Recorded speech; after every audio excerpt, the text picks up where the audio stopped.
Alright. Let's see if we can stream now. I finally updated the game a bit. Unfortunately, no more axolotl farming via that farm. But I have well over 100, so I will be fine, but I have to stop eventually.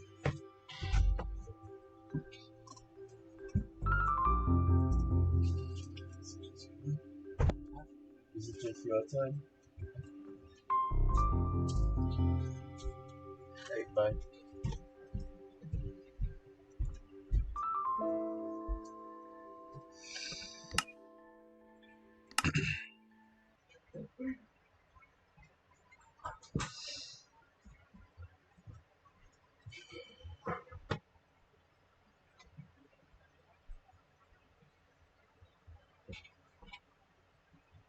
Alright. Hopefully, maybe my mic a little bit didn't do anything too bad. It's 1.18, so it's going to take longer to load because we're finally loading all of the cave update at once here. Hello? Alright, there we go.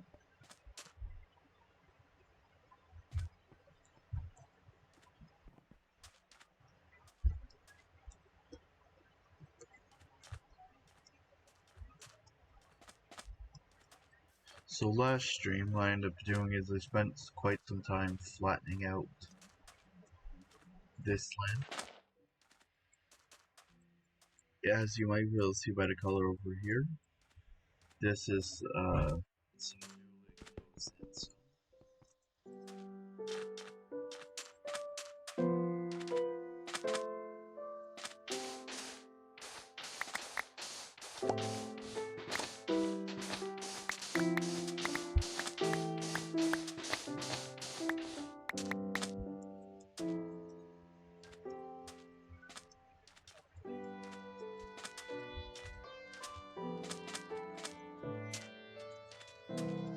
I'll excavate that later because it doesn't particularly matter. When leveling out all that, now I'm leveling out all the sand the previous stream. I noticed the very top of this, the very top of the sand, the desert jump.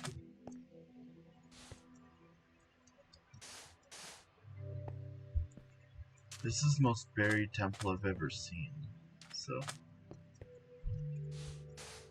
I'm just leaving some indication that I have indeed seen it.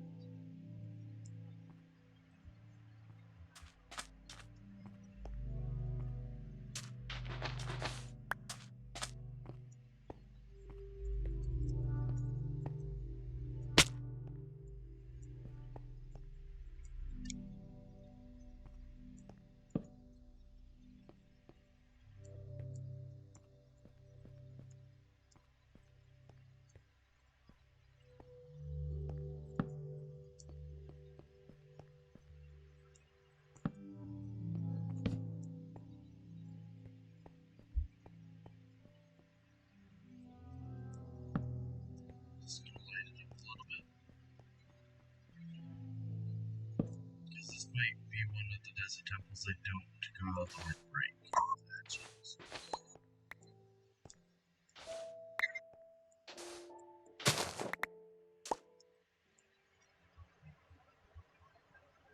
I'm gonna look for some. Okay, good, it paused my game. I'm gonna look for something to listen to.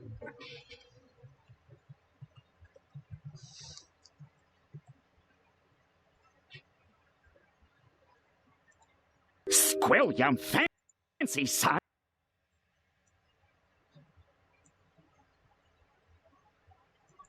The show.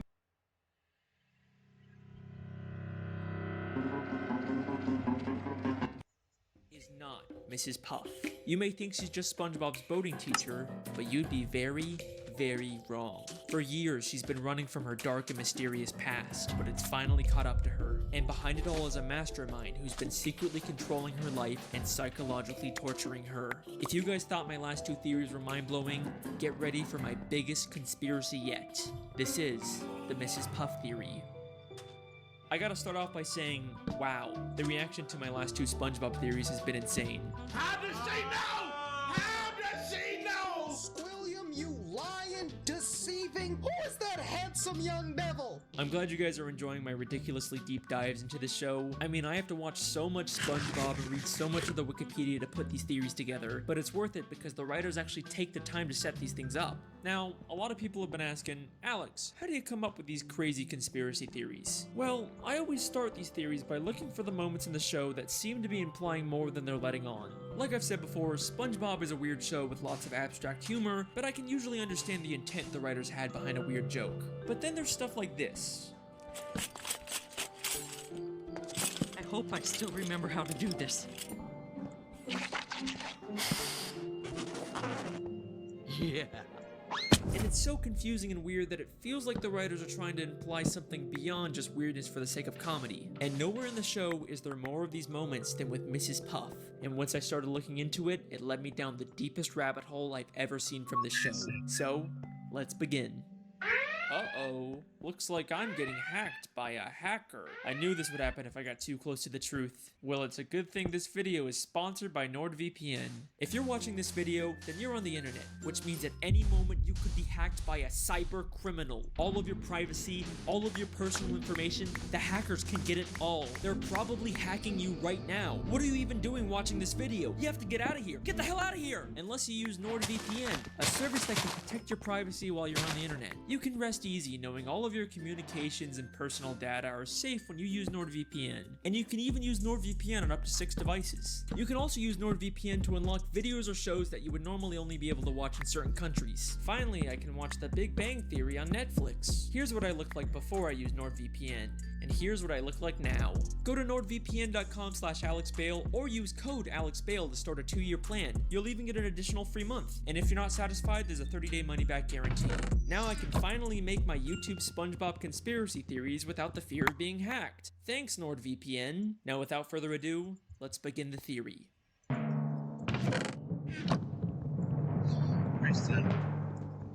Mrs. Puff is a boating school teacher in Bikini Bottom. She's passed all of her students except for one, SpongeBob SquarePants. He's taken her driver's test hundreds of times and he always ends up failing it and causing destruction and chaos that usually ends up with Mrs. Puff going to jail, despite it not really being her fault. We also know that she was once married, but her husband was killed by fishermen. That's my driving teacher, Mrs. Puff. Mrs. Puff? Oh, she's married. Oh no, Mr. Krabs, she's single. Then what happened to Mr. Puff? She doesn't like to talk about it. Throughout the show, there are moments like this that seem to be hinting at her having a dark, mysterious past. And in Season 2, Episode 10, No Free Rides, we get the biggest clue about who Mrs. Puff really is. After SpongeBob fails the driving test yet again, Mrs. Puff has just had it with him and ends up just giving up and giving him his license even though he never really passed. She quickly realizes that this is a horrible idea and he'll probably end up destroying the entire town.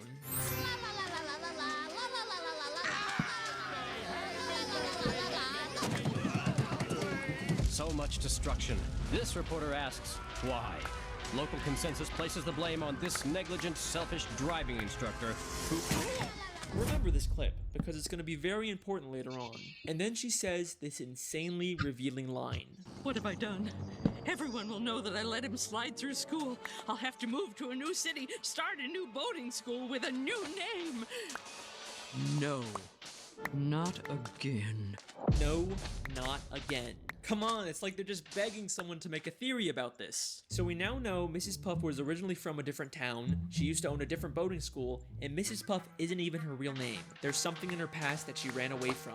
Now, there's been some debate over whether she's actually referring to a new name for herself or for her boating school, but I do think she's talking about her own name. Because if she's trying to run away from something in her past, she wouldn't start a new boating school with her real name in the title. Now, when she says again, I don't think she's just referring to starting a new life. Everyone will know that I let him slide through school. Not again. I think at her previous boating school, she had a terrible student just like SpongeBob who she prematurely gave a license to, and it led to something so terrible happening that she had to run away and start a whole new life. In Season 3, Episode 5, Doing Time, we get a flashback to when she first opened up the school. Where did I go wrong?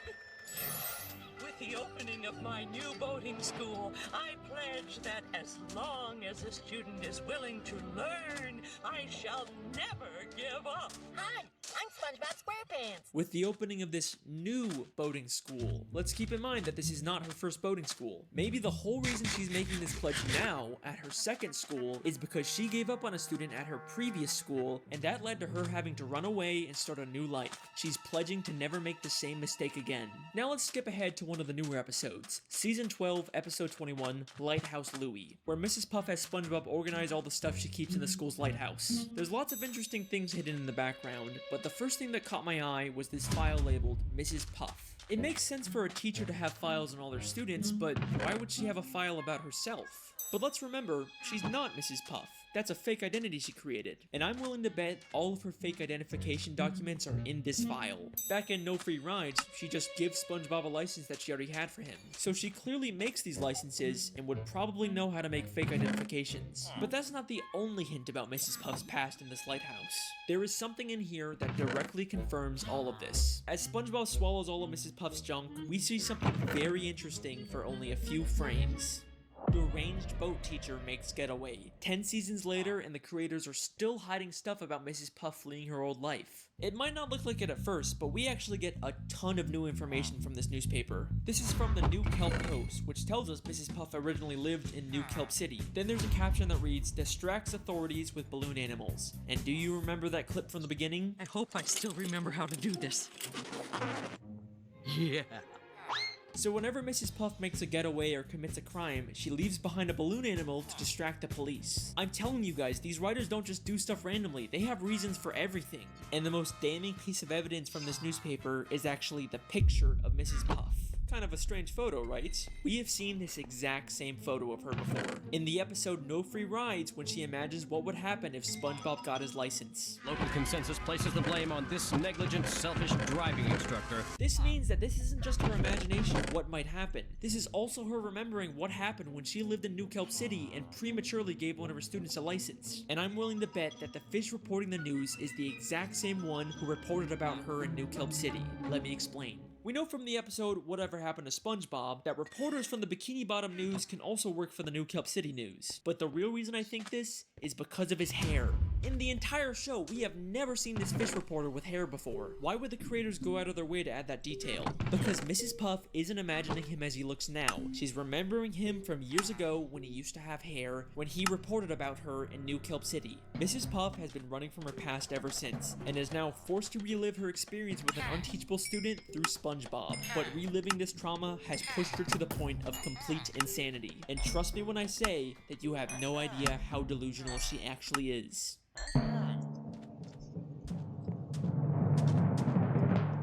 Another running gag throughout the series is Mrs. Puff's occasional nervous breakdowns or moments of insanity because of SpongeBob, and they get more severe as the show continues. At first she did care for SpongeBob, but in the newer episodes she literally tries to kill SpongeBob just to get him out of her life. Even SpongeBob just walking up to her gives her severe PTSD.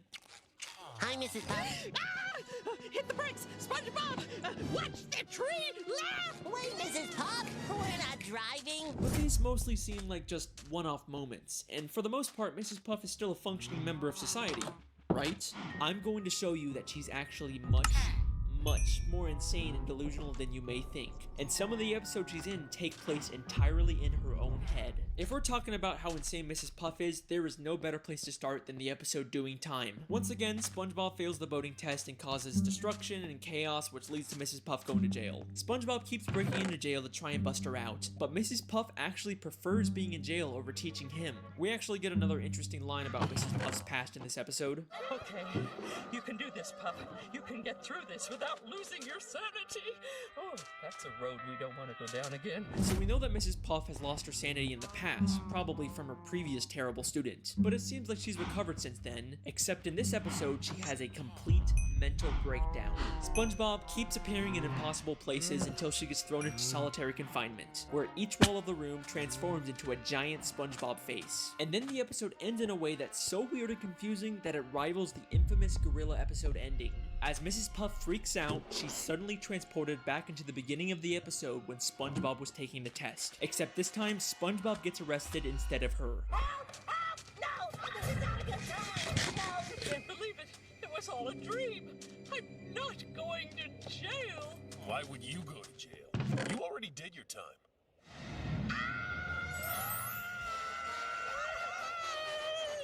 Oh, forget it. So what's really going on in this episode? Was the ending all in her head? Is Mrs. Puff just caught in an endless loop? I think this entire episode is inside of Mrs. Puff's head, and she's actually on the outside the whole time, but she's been imagining herself inside of prison. I can explain. Listen closely to what the police officer tells Mrs. Puff. I'm not going to jail. Why would you go to jail? You already did your time. Why would you go to jail? You already did your time. And then revealing she's still in a prison uniform despite being on the outside. So this scene is obviously inside of her head, which means everything we see is symbolic. And if we can understand the symbolism of it, we can understand what's really going on with Mrs. Puff. Notice how she's suddenly wearing a black and white striped prison uniform, even though the entire episode she's been wearing this orange jumpsuit. Why would the creators go to the extra effort to draw a whole new prison uniform for her? Well, we've seen her wear this black and white prison uniform before, the very first time she went to prison back in Season 1, Episode 7, Hall Monitor. So when the police officer says, "You've already done your time," he's referring to the first time she went to jail. But why is she still wearing that uniform outside of prison? Well, she may have gotten out of jail, but she was by no means free. Having to teach SpongeBob is a prison in itself, and she manifests that by believing she's in jail and wearing a prison uniform despite being on the outside. This entire episode, every time SpongeBob magically appears, is all inside of her head. She is completely delusional, and hints that she's experiencing these hallucinations don't stop there. Just 6 episodes later, she goes to a house party SpongeBob throws, and while everyone is talking and having a good time, in the background we see she's literally sitting by herself talking to an ice sculpture of SpongeBob. You can't tell me this isn't intentional. I mean, look at this. Now back in the episode No Free Rides, there is a very strange picture inside of Mrs. Puff's home. It's a picture of Mrs. Puff inside of a picture of Mrs. Puff inside of a picture of Mrs. Puff, creating an infinite loop. This is something that has confused SpongeBob fans for years.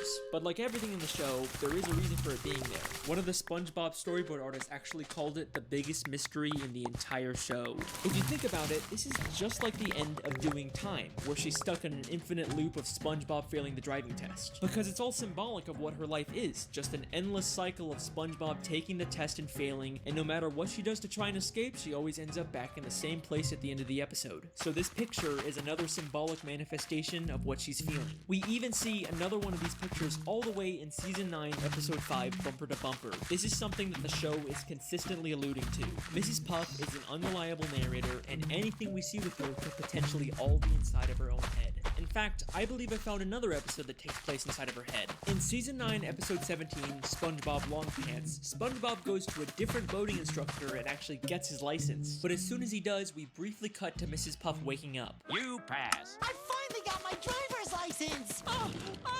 Lock your doors, bar your windows, it's the end of the world! Now, this seems like it's probably just a throwaway gag where Mrs. Puff somehow senses that SpongeBob got his license, and it causes her to wake up and freak out. You know, it's a good bit, it's funny, but I have a question.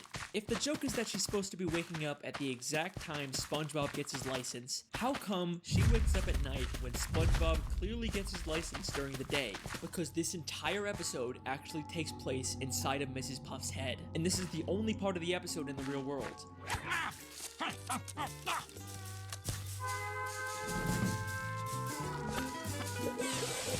I don't know what that was all about, but I'm glad it's over. But let me pause for a second. I'm sure some of you are already wondering if this contradicts my previous SpongeBob video, The Television Theory. If you haven't watched that one, the gist of it is that the entire show is a documentary television show, and everything we see is actually being secretly filmed by scuba divers, and there's a ton of evidence to support it. I'm very proud of that video. You should definitely check it out. But if everything's supposed to be from a camera, then how are we seeing things from inside Mrs. Puff's head? In fact, how do we see dreams and flashbacks and thought bubbles? Well, I think the simple answer is that even though we viewed the show through an objective camera lens, the world itself still follows the rules of a cartoon. You can never tell another living soul.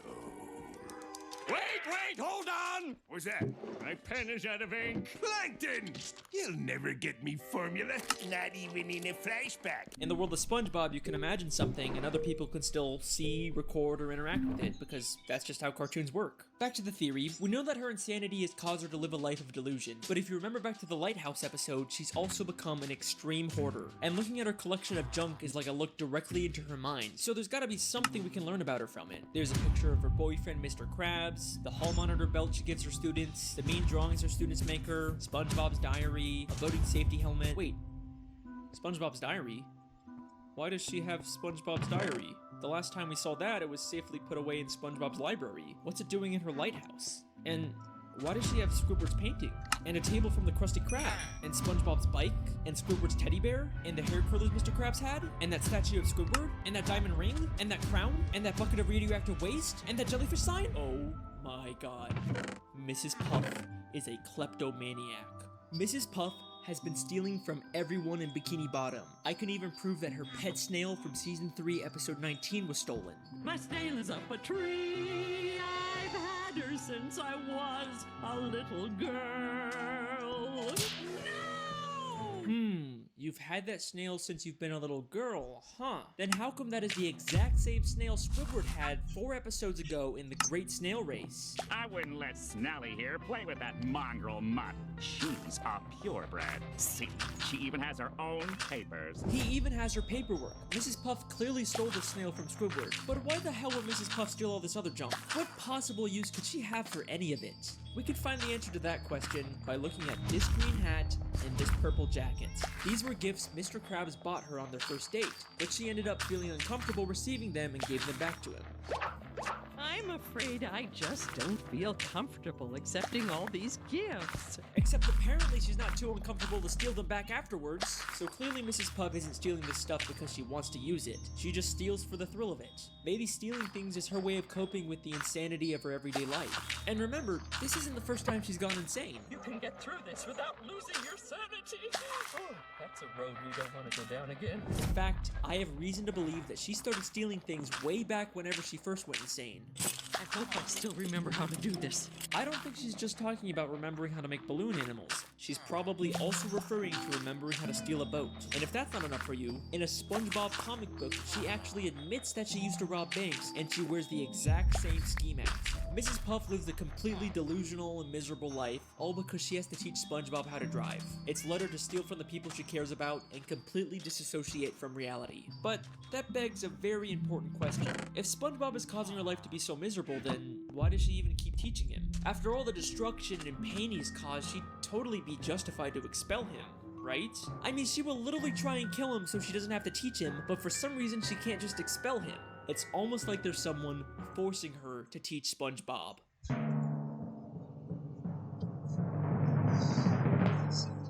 Back to the episode No Free Rides. After prematurely giving SpongeBob a license, she steals his boatmobile so he can't hurt anyone. In the end, this causes her to get arrested and go to jail, but then SpongeBob tells her this. And besides, the warden says she'll let you go early if you do her a favor. What's that? Free driving lessons! She'll get to leave prison early if she gives free driving lessons. That seems like an oddly specific requirement. And that's not the only time this gets mentioned either. In Season 9, Episode 5, Bumper to Bumper, we get this scene. If only SpongeBob could pass his boating test, he'd be out of my life once and for all. Unfortunately, I keep getting reminded of the consequences if I get too angry with the little nuisance.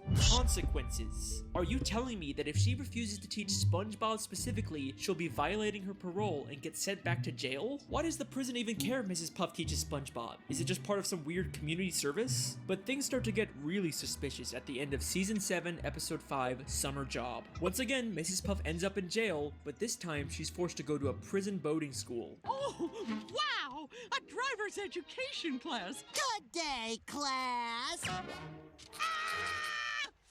must be having a nightmare! What's he doing here? Dear Mrs. Puff, I'm following in your footsteps and got a job as a driver's ed teacher for the summer. Who in their right mind would hire SpongeBob to do this after he's literally destroyed the city countless times while driving? Is this just another one of Mrs. Puff's delusions? Or is the prison intentionally forcing her to be around SpongeBob just to torture her? I mean, look at the way the guard forces her to sit there and listen to him. Get me out of here!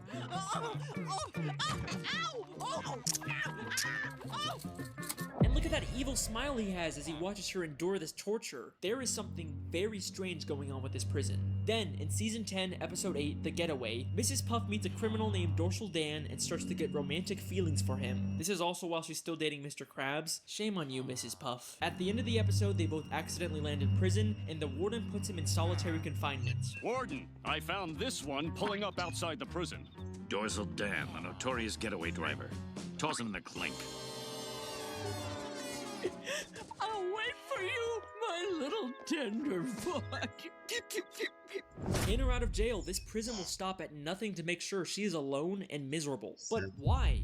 Who's behind all of this? Why would anyone care this much about torturing Mrs. Puff? Who's the mastermind pulling the strings? Well, maybe it has something to do with her old life in New Kelp City. Maybe she crossed someone and they've been plotting their revenge ever since. But I've looked in every single frame of New Kelp City, and there is nothing connecting it back to the prison. I've looked literally everywhere, and there's not a single person from the city that has anything to do with Mrs. Puff.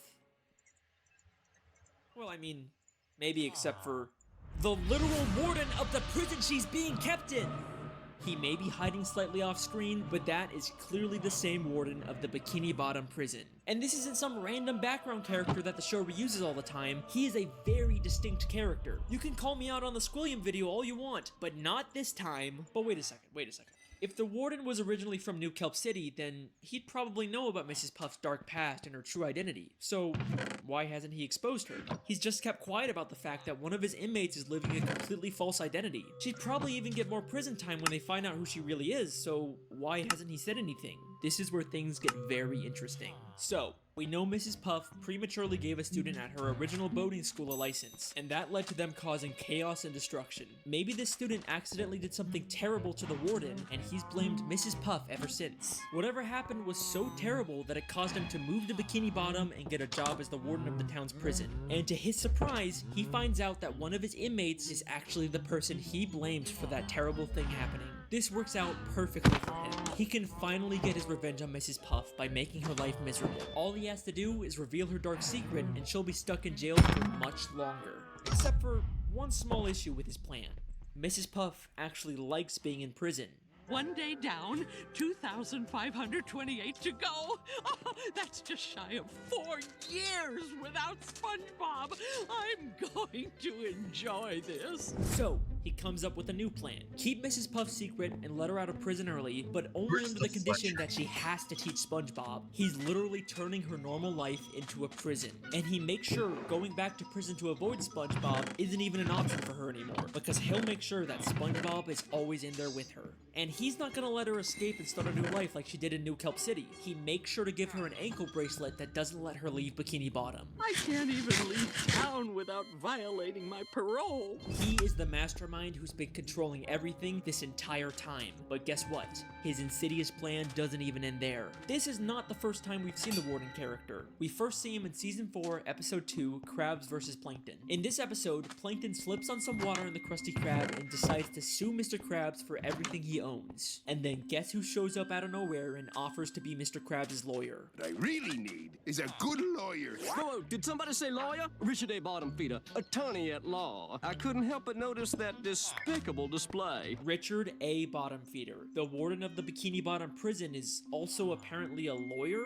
That's kind of strange. Those both sound like major careers. You usually wouldn't imagine someone being both. Then he says he'll be Mr. Krabs' lawyer completely free of charge. So, how much is this gonna cost me? Actually, I won't charge a dime unless we win.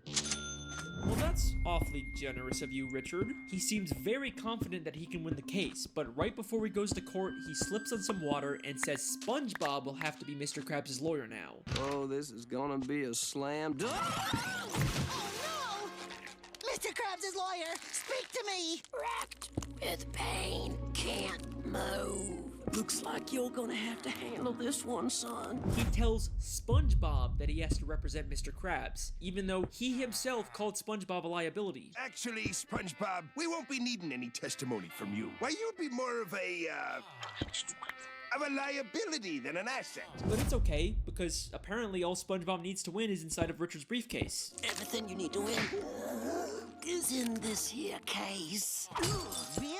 Everything? Except when SpongeBob gets to court, he realizes that Richard never gave him the combination to the case. It's, all in here. Really? Yep, right in here.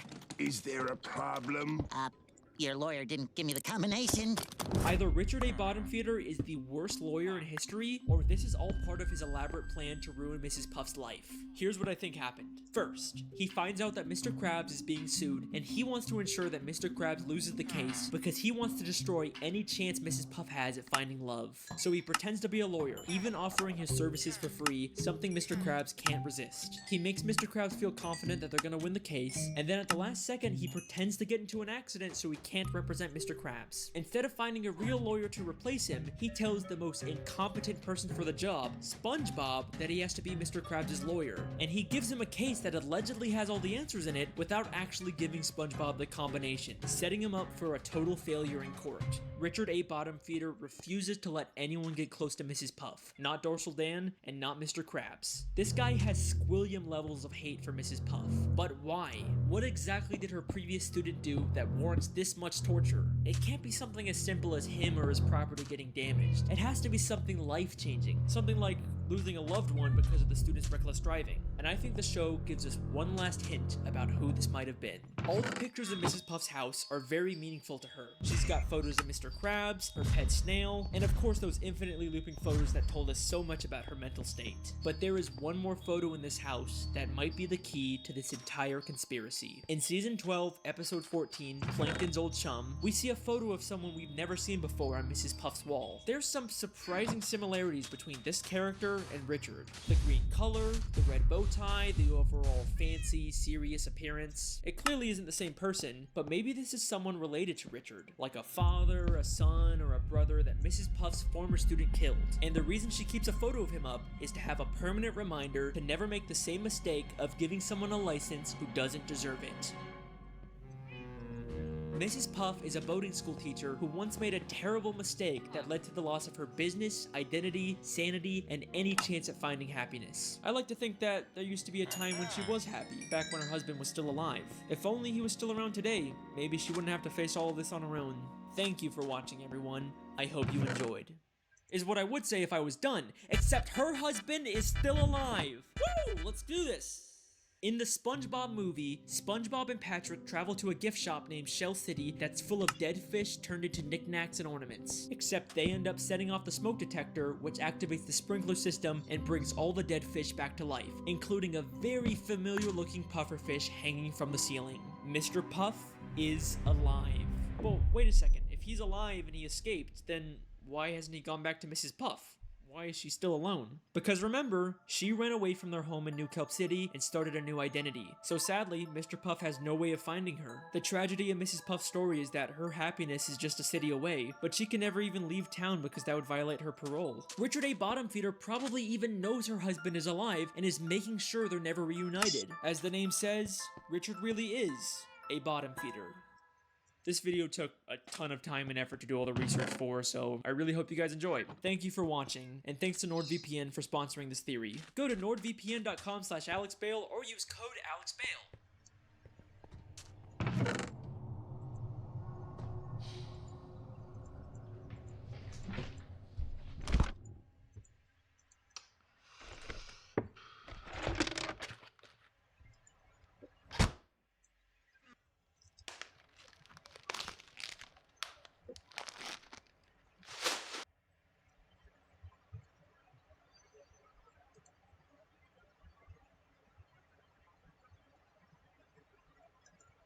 Squilliam fan.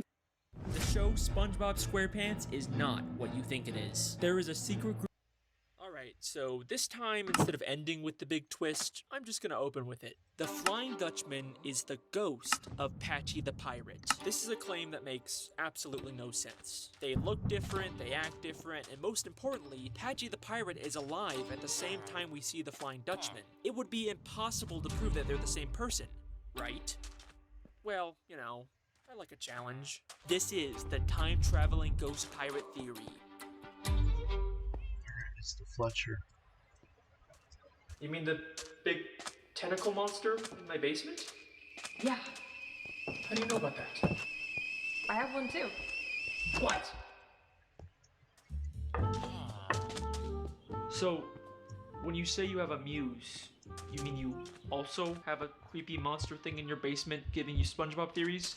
Well, no, it didn't give me SpongeBob theories. It got me my commercial jobs. I didn't even know there was more than one. I have like 1,000 questions right now. Like, what exactly are they? Where do they come from? What do they want? Oh, I probably don't know that much more than you. Mine just showed up in my house one day and eventually it left. Wait, yours left and you don't have a muse? No, I just kept giving mine meat, it got me a permanent job, and then it left. Listen, I know they seem really weird and creepy at first, but honestly, they're just here to help. But didn't you have to feed yours like more than just meat? No. What have you been feeding yours? Mine ate a cat. Hang on, you gave your muse a cat? I didn't feed it the cat, okay? It was in my home and then it took it, okay? It wasn't my fault. Okay, well, obviously you don't have a cat in your home when you have a muse. Listen, just keep giving it meat, and eventually it'll leave you with enough SpongeBob theories to last you for years.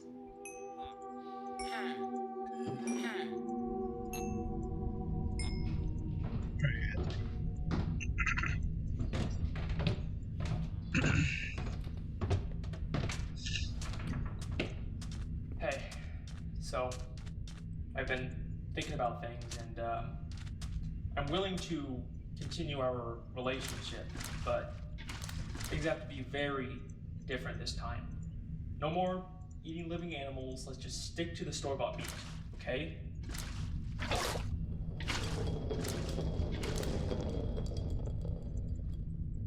Oh, okay. Great, glad we're on the same page. You know, I'm sorry about all the shouting and the craziness. You know, I don't have anything against you personally. I think if we just communicated better, we could have, you know, avoided a lot of the issues that we were having. But I'm glad we finally have an understanding.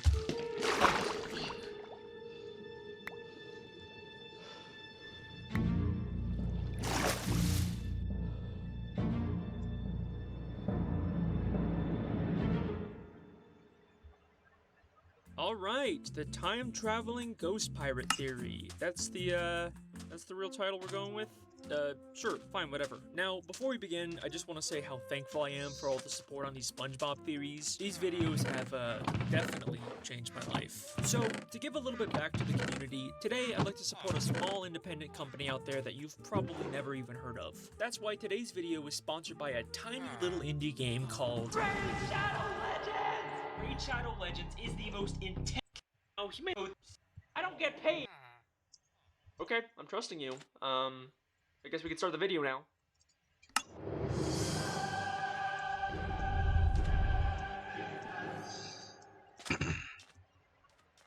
Before I get into how these characters connect, I have to explain the tragic backstory of Patchy the Pirate. I'm Patchy the Pirate, president of the SpongeBob SquarePants Fan Club! Patchy the Pirate is the president of the SpongeBob Fan Club, and they often cut to him during special episodes to host the show and talk to the audience. He fits in perfectly with my television theory, and clearly works for the in-universe SpongeBob SquarePants showrunners as some kind of mascot for the show. Boring! Well, if it isn't my less than amusing sidekick, Patty the Parrot. Patchy is this weird, lonely guy whose only friend is a talking parrot who's constantly harassing him, and I'm also pretty sure Patchy wants to eat him. Shiver me timbers, it's Patty!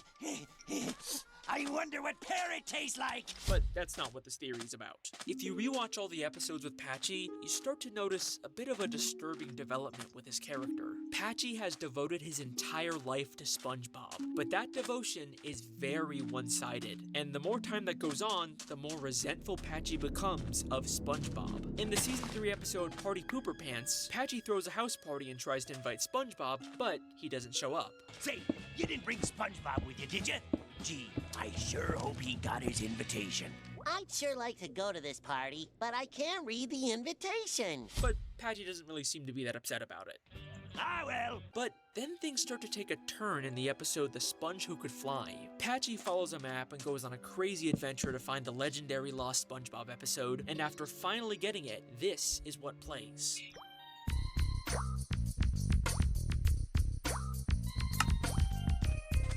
That's it? That's the lost episode? That was just a bunch of cheap walk cycles! What a rip! So, Patchy got let down by SpongeBob again, but I'm sure he'll get over it just like last time. SpongeBob betrayed us! I'm sorry I ever started this stupid fan club in the first place! Patchy has a full-on mental breakdown. Now, eventually he does find the real Lost episode and goes back to normal, but this is just the start of Patchy's transformation into a much darker character. In the season 6 episode Truth or Square, Patchy throws a massive television extravaganza to celebrate 10 years of SpongeBob. There is a ton of production value and celebrities that Patchy managed to get. There is no way SpongeBob wouldn't show up for it. SpongeBob SquarePants! What do you mean he's not coming? 10 years I've been president in his fan club! Patchy has dedicated 10 years of his life to SpongeBob, and he can't even be bothered to show up once. And this never even gets resolved in the episode either. Patchy tries to find SpongeBob, thinks he's about to meet him, but then it turns out it was all just a dream. Mister, are you okay? SpongeBob? No, it's just me, the guy in the penny. Patchy's one-sided obsession with SpongeBob is making him delusional, and this is by no means the last time Patchy will hallucinate meeting SpongeBob. In Atlantis SquarePantis, Patchy gets lost in the desert and once again hallucinates SpongeBob. Uh-oh, here come the hallucinations. It's me, SpongeBob SquarePants. But then, in SpongeBob's Big Birthday Blowout, it seems like he finally really does meet SpongeBob. From your biggest fan. Huh? I have a fan? Surprise! It's Patchy the Pirate! Happy birthday, SpongeBob! Thank you, Patchy. But even if they don't explicitly say it, this is definitely another hallucination. It's right after he crashed into an island, and he's just a severed head for some reason, and he can breathe underwater. Yeah, I'm gonna say that this is a hallucination. They have another alleged meeting in SpongeBob's Road to Christmas special, but this time Patchy's fully animated for some reason, so I'm pretty skeptical about this one too. In fact, I'm gonna come back to this one. Keep it in mind because it's gonna be very important later on. So, as much as Patchy worships SpongeBob and wants to meet him, he never will. And you don't have to take my word for it either. In a 2009 WonderCon panel with some of the actors and creators of SpongeBob, they talk about the rules they have for writing the show, including the fact that Patchy can never meet SpongeBob. His character has evolved into this pirate that's obsessed with SpongeBob. Well, they can never meet. Right? Well, yeah, they can never meet. There's a lot of rules in SpongeBob which are there for a reason, and it's part of the success in a way. From the very start of his creation, they doomed Patchy to be an obsessed fan who would never meet his idol. He will spend the rest of his life devoted to SpongeBob, but no matter how hard he tries, he will never reach Bikini Bottom, and he will never meet SpongeBob. And unfortunately, that is the tragic story of Patchy the Pirate. But if all of that's true, then I just have one lingering question. How come the dumpster behind the Krusty Krab has a message that reads, Patchy was here? Don't go anywhere, because the time-traveling ghost pirate theory is about to get crazy.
I'll come back to this message later, but first, we have to talk about the mysterious origins of the Flying Dutchman. The Flying Dutchman is the legendary ghost pirate that haunts Bikini Bottom. In a pirate ship, the Flying Dutchman descends on Bikini Bottom. The first time we hear about the Flying Dutchman is in the episode Squidward the Unfriendly Ghost, when SpongeBob finds a comic book about his origins. It's the origin of the Flying Dutchman. It says when he died, they used his body as a window display. Now he haunts the seven seas because he was never put to rest. Now, I've always been a little skeptical about this origin, not just because it's claiming they put an actual human corpse up as display in a kid's store, but because the Flying Dutchman himself contradicts it. It's a little torn. Of course, it was the shirt I was buried in. He was never put to rest. If he was buried, then this origin can't be true. So, who is the Flying Dutchman actually? Well, when I rewatched all the episodes with the Flying Dutchman, I kept noticing that he seems to have some kind of fixation with SpongeBob in particular. In the episode Shanghai, he drops his anchor on SpongeBob's home, which leads to him having to briefly join the Dutchman's crew. Then, in Born Again Krabs, he's about to take Mr. Krabs' soul, but then immediately changes his mind when SpongeBob offers his soul instead. And even in the Camp Coral prequel show, he haunts SpongeBob as a kid. But strangest of all, in Ghost Host, the Dutchman's ship gets destroyed, and out of all the places in Bikini Bottom he could stay, he decides to stay with SpongeBob. My location where I'll be staying? Business or residence? Residence. And look at the way he mischievously smiles when he sees SpongeBob. It feels like this is personal for him, but why? The episode Ghost Host is actually the first time we get a bit more depth of the Flying Dutchman's character. At first, he spends all of his time torturing SpongeBob, but eventually, he just wants to stay and hang out with him. Maybe stay with a friend for a while. Just for a little while longer. Even though his ship's already been repaired for 3 months. Actually, I have a confession, SpongeBob. My ship's been done for 3 months now. It feels like the Dutchman has some kind of vendetta against SpongeBob specifically, but also, deep down, he's just lonely and wants to be SpongeBob's friend. And does that remind you of anyone? Someone who's desperate to be SpongeBob's friend, but also has a deep resentment towards him. Okay, but there's like a bunch of reasons why the Flying Dutchman couldn't be the ghost of Patchy the Pirate. I mean, for starters, they look totally different, right? Different shirt, different hat, and most importantly, the Dutchman doesn't have the iconic hook and eye patch that Patchy does. This is the point where I was about to give up and scrap this theory, but then I decided to rewatch the Season 1 episode, Arg, where SpongeBob plays a board game called The Flying Dutchman's Treasure that's actually based on the Flying Dutchman's real map. The Flying Dutchman's Treasure Hunt. Based on a real treasure map. And then I noticed something. One of the game cards actually shows a picture of the Flying Dutchman. I mean, look, he clearly has the same nose and face as him, but this looks like a picture of when he was still alive and had a darker black beard. But the hat he's wearing is not the usual Flying Dutchman hat. It is the exact same hat Patchy the Pirate wears. Okay, but he still doesn't have the eye patch and the hook hand, right? Well, yeah, but here's the thing. Neither does Patchy. Patchy's hook is always switching hands, and he constantly takes off his eye patch. Because Patchy isn't a real pirate, he's just pretending to be one. The great thing about Patchy is that he lives in Encino, California. But he's a pirate. But the only thing that makes him a pirate is that he says he's one and dresses like one. Okay, fine, but the shirt is still very different. You know, the Dutchman's is all open and it's got those stripy things. Patchy's is more fancy with the big white puffy collar and cuffs. Well, in The Curse of Bikini Bottom, we see the Flying Dutchman's closet and he pulls out the exact same shirt that Patchy wears. Same fancy puffy collar, same cuffs. Fine, okay? Maybe Patchy the Pirate and the Dutchman look the same, but that doesn't mean they're the same person. It's time we address the elephant in the room. The Flying Dutchman can't be Patchy's ghost because Patchy is alive at the same time we see the Flying Dutchman. Like, in order for this theory to be true, Patchy would have to die and then the Dutchman's ghost would show up, but they're simultaneously existing at the same time. Patchy even shows up during an episode all about the Flying Dutchman, and he even calls it his favorite episode. We're gonna see me favorite show, Shanghai. Ta-da! It is physically impossible for Patchy and the Dutchman to be the same person.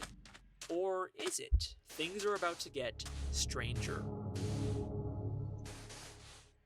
Thank you once again for supporting us at Happy Meat Farms. Together, we're building a better future. Cut! Let's move on.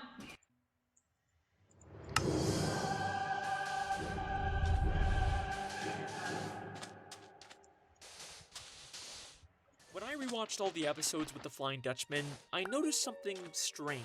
In the Season 7 episode, The Curse of Bikini Bottom, the Dutchman gets a girlfriend, but starts to freak out when she wants to get married. She wants to marry me! I ain't the marrying type! But the Dutchman not being the marrying type isn't entirely true. Back in Season 3 during Ghost Host, we see that the Dutchman was once married. Is that a wedding ring? Oh, this shows nothing. Alright, but so what? You know, this just seems like a small continuity error between seasons, no surprise for SpongeBob. But in the Season 6 special, SpongeBob vs. the Big One, there's an even stranger moment like this. The Flying Dutchman bumps into Mr. Krabs and says this to him. Ah! It's a Flying Dutchman! Ah! It's some guy I've never seen before! He says he's never met Mr. Krabs before, but there are 2 whole episodes from previous seasons dedicated to the Dutchman trying to steal Mr. Krabs' soul for being too greedy. They're even on a first-name basis. Eugene Krabs! It's some guy I've never seen before! Alright, so another weird inconsistency with the Dutchman, but I'm still not convinced that it's not just lazy writing. But back in The Curse of Bikini Bottom, there's a moment that cannot be written off as another continuity error. SpongeBob and Patrick accidentally shave off the Dutchman's beard, and the Dutchman claims the beard won't grow back for another 1,000 years. Your beard will just grow back. You know nothing of my facial hair! It'll take 1,000 years for my beard to grow back! But by the end of the episode, we cut to several months later, and his beard is back. The curse will wear off when my beard grows back. Several months later.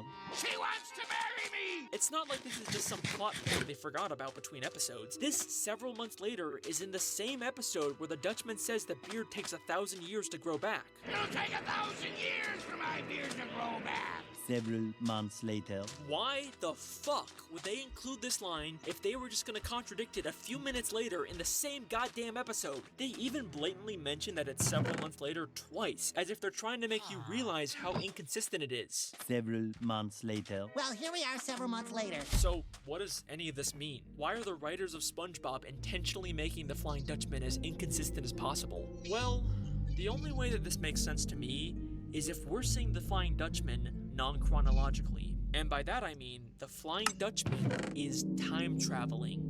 Just bear with me for a second. For SpongeBob, only several months have passed, but for the Dutchman, it actually was 1,000 years later. The Dutchman didn't recognize Mr. Krabs in Season 6 because for him, this is the first time they've met. And from his perspective, the episodes where he tries to take Mr. Krabs' soul haven't happened yet. The Dutchman's not the marrying type in Season 7, but he probably actually does end up getting married to the giant monster, and that's why we see him with a ring in Season 4, because the past is the future for the Flying Dutchman.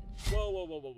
Okay, let's calm down for a second there, Alex. This time travel idea does fix a lot of problems with the Dutchman's continuity, but claiming a character has time travel powers is a major leap. I mean, don't get me wrong, the Flying Dutchman is a very powerful ghost. He can teleport, he can shapeshift, he can grant wishes, but we've never seen him manipulate time. You get 3 wishes.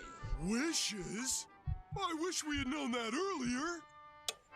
Okay, you got 2 wishes left. Huh. Okay, so the Dutchman's time traveling. And you know what this means? The Flying Dutchman could absolutely be the ghost of Patchy the Pirate, and I'm gonna prove it.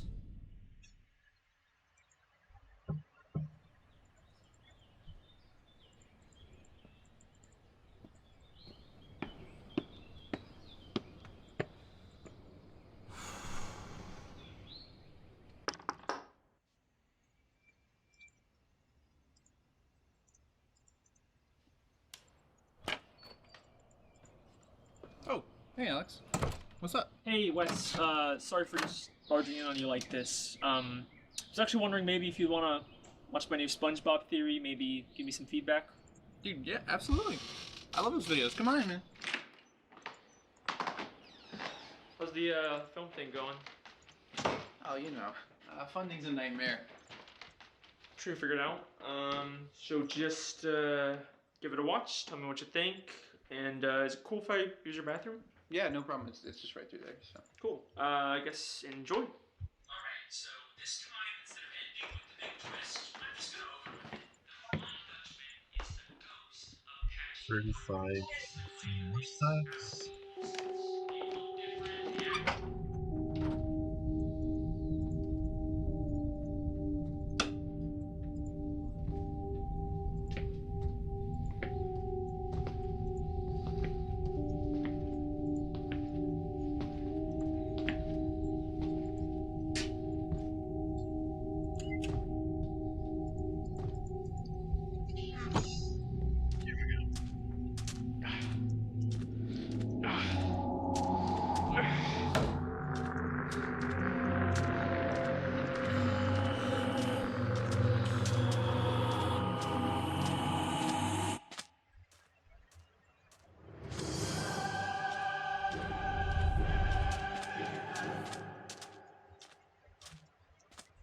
So, if Patchy the Pirate eventually becomes the Flying Dutchman, that means at some point in the future, Patchy is going to die. Except, here's the thing.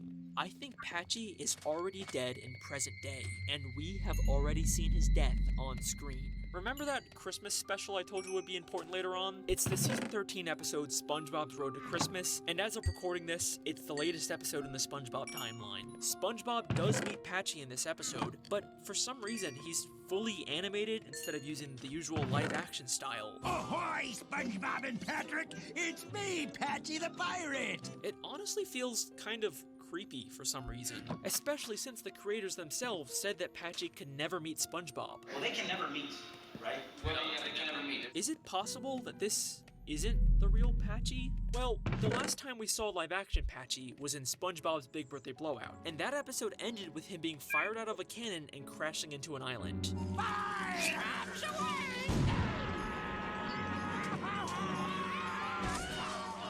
Immediately after that, Patchy's severed head shows up and meets SpongeBob. But I already explained how this is clearly just another hallucination, and he's probably just gonna wake up on the island disappointed that he didn't actually meet SpongeBob like every other time. But what if this is something more than just a simple dream that he can wake up from? I mean, the last shot we saw of the real Patchy was him and Potty face down in the sand, struggling to get out. What if they didn't? And this is what Patchy is hallucinating as he dies. During this hallucination, he begins singing the show's theme song with SpongeBob to wrap up the episode. Oh, who's having a birthday under the sea? But as they're singing, we briefly cut to this horrifying shot of Patchy's body with Potty's head lying on the island, violently convulsing in pain. It happened so quick that I didn't even process it the first time. But goddamn, that is some terrifying imagery for a kids show. Why the fuck did they show this? Is this some kind of PG symbolic way to show Patchy and Potty suffocating to death in the sand? Holy shit! Okay, so let's say Patchy and Potty, the hosts of the SpongeBob SquarePants television show, are dead. What happens now? Well, the show must go on. The SpongeBob SquarePants television show has to continue without him, but they need a new host to replace Patchy. Except, are they really gonna tell their young audience that their beloved Patchy the Pirate and Potty the Parrot are dead? No, they're gonna replace them with animated actors. And they're using actors. Hey, that's showbiz for you. But what happened to the real Patchy after he died? Well, he became a ghost and could finally meet his idol SpongeBob, except when he goes to Bikini Bottom, what would he see? SpongeBob and all of his friends partying without him. Patchy dedicated his entire life to SpongeBob. He even died for him, and SpongeBob never even knew Patchy existed. And that resentment that's been building up inside of Patchy for all of these years finally explodes. And this is how Patchy the Pirate becomes the Flying Dutchman. Patchy is done pretending to be a pirate and dressing up in his fake costumes. He gets a new look, a new identity, and now he can finally live out the fantasy of being a real pirate. Remember that board game that they said was based on a real map from the Flying Dutchman? Based on a real treasure map. We never really did see the map that it was based on, or did we? Remember when Patchy was looking for the Lost SpongeBob episode? He used this map to find it. Now, at first I thought these two maps didn't look all that similar, but the more I looked at it, the more my mind was blown. Same red X in the middle, you got the compass, the palm trees, a turtle, a fish, but most importantly, they both have the forked tree. Half a league to the forked tree. Look for the deacon's goose through the fork in the old tree. That is a very specific detail. You would not just see that on any random map. The Flying Dutchman based his map off of the one from his past. So, he's become the Flying Dutchman now, and his main target for haunting is, of course, the one who ignored him his entire life, SpongeBob SquarePants. But how did Patchy become such a powerful ghost who can even manipulate time itself? Well, there's actually an episode in season 12 called The Ghost of Plankton that gives us a pretty clear understanding of how ghost powers work. It basically just takes time and effort to grow your powers. Patchy's already given SpongeBob 20 years of dedication, might as well go a little further with it as the Dutchman. Patchy travels back in time to visit all of his favorite, most cherished SpongeBob episodes, including his favorite episode, Shanghai. we're gonna see me favorite show, Shanghai. Except now, he's not just watching the episode. He's the one in control, and he's gonna make SpongeBob pay for everything he's done. And he's gonna make him pay over and over and over again. But then, we get to the episode Ghost Host. Patchy initially moves in with SpongeBob to torture him, but as much as he tries to deny it, deep down he's still that devoted fanboy who just wants SpongeBob to be his friend. As much as he wants to pretend to be the Dutchman, deep down, Patchy is still here. And that is why, if you go to the Krusty Krab after closing, and you go out the back to the dumpster, you can still read the words, Patchy was here. Yes, he certainly was. And that, ladies and gentlemen, is the time-traveling ghost pirate theory. Thank you very much. Oh shit, what about Buddy? He died with Patchy too, right? What the hell happened to him? I can figure this out, just give me a second. Let me just quickly rewatch every single episode of SpongeBob. Gotta watch the spin-offs too. Okay, let me see. The motherfucker ate him! I wonder what parrot tastes like. That is the time-traveling ghost pirate theory, baby! I am done! Woo! See ya! Thank you again so much for watching. This was an especially tough one to figure out, but I think it all came together in the end. If you haven't already, make sure to like, comment, and subscribe, and hit the bell icon for notifications. I've been your host, the SpongeBob Guy, and I will see you next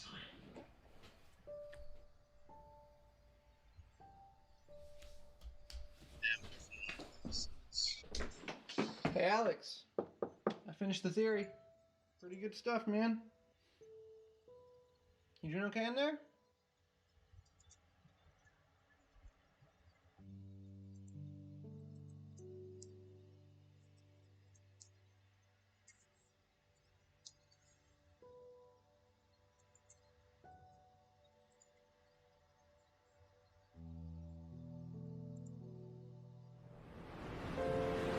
You can't dance to it or nothing? Yeah. And all we did was dance to jazz. After all, the wool of a black sheep is just as warm. Is the idea that we really only understand things in hindsight. Walt Disney's synonymous with the word success in our collective vocabulary over the last century, at least by every metric we have available to us. As a company, it's ranked 50th on the Fortune 500 list, which I'm pretty sure is like the Smash PGR for capitalism or something. It has a nearly 40% share of its own market, which is terrifying, and nobody really seems to care that we're hurtling towards Film Monopoly 2 Electric Boogaloo, because understanding the history of antitrust laws is cringe and Spider-Man is pog. Point is, big boys make big toys, and if you've seen a cinematic spectacle in the last 30 or so years, odds are the cavernous cartoon kingdom lays somewhere behind it. They're inescapable. It's like if the Borg sold Avatar plushies. And in the mighty jungle of the animation industry, Disney is the unassailable crowned king. But for all their countless successes and cherished classics, lightning has seemingly never wanted to strike twice for the House of Mouse. And no matter how vast their dominion has become, they've still never released a memorable sequel. With one exception. And I wanted to find out why. So I did what any normal person would do, and I spent a month and a half rewatching every single animated film that Disney has ever released in pursuit of a single, surprisingly complex question. What makes a story timeless? Anyways, that's what I'm gonna spend the next however long I feel like talking cool about, so put in your thinking caps and strap in. I'm really smart, and this is The Lion King, and Disney's sequel curse. In a cafe, or sometime on a crowded street.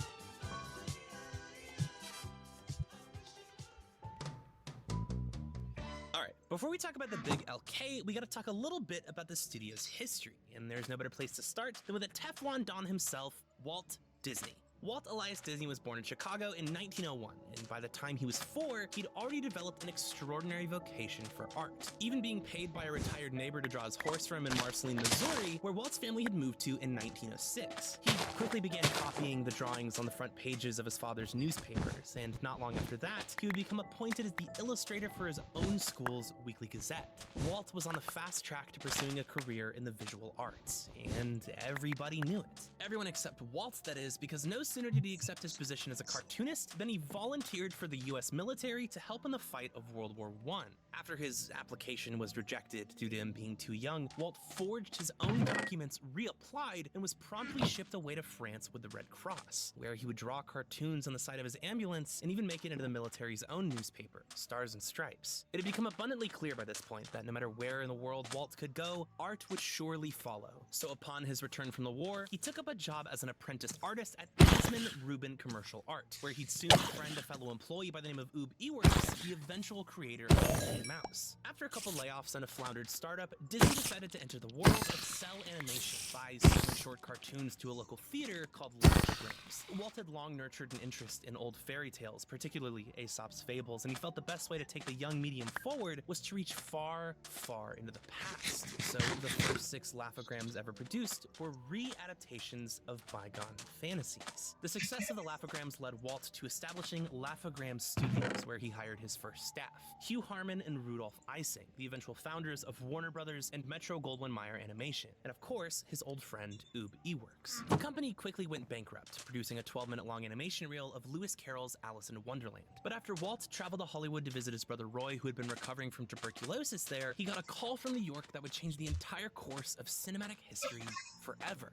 Margaret J. Winkler. See, Winkler was a huge deal in the cartoon world at the time as one of the top film distributors, but in spite of her significant stature and solid reputation, she had just learned that she was on the brink of losing the rights to her 2 biggest properties, Out of the Inkwell and Felix the Cat, and she was in need of a replacement pronto. The money Walt made from signing the contract with Winkler for what would become the Alice comedies allowed him and Roy to open the Disney Brothers studio, moving from Kansas to Hollywood and persuading Ewerks once again to come with them. And the rest is history.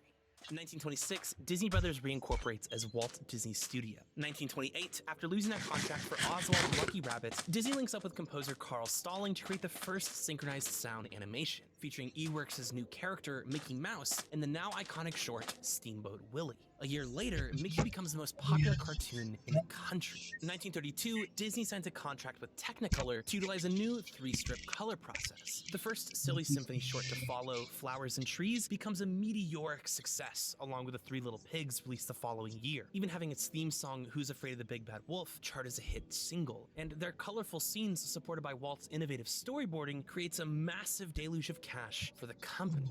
And finally, in 1934, Walt announces his plan to create the first full-length, traditionally animated film ever. The Brothers Grimm's Snow